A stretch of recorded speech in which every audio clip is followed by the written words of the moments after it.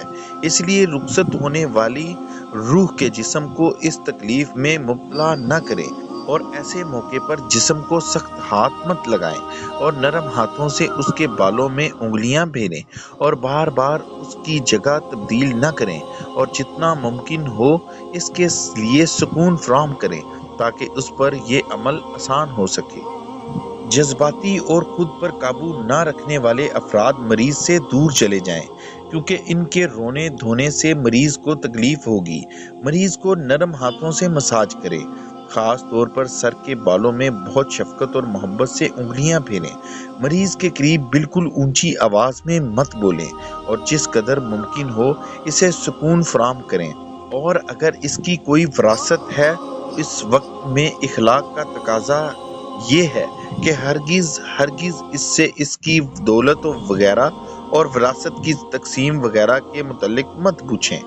ہم چاہتے ہیں کہ آپ ہماری چینل ٹیم کی حوصلہ افزائی کریں تاکہ ہم مزید محنت و لگن سے ایسی ویڈیوز بنائیں تاکہ آپ دینی و دنیاوی لحاظ سے ان سے مستفید ہو سکیں۔ اللہ حافظ۔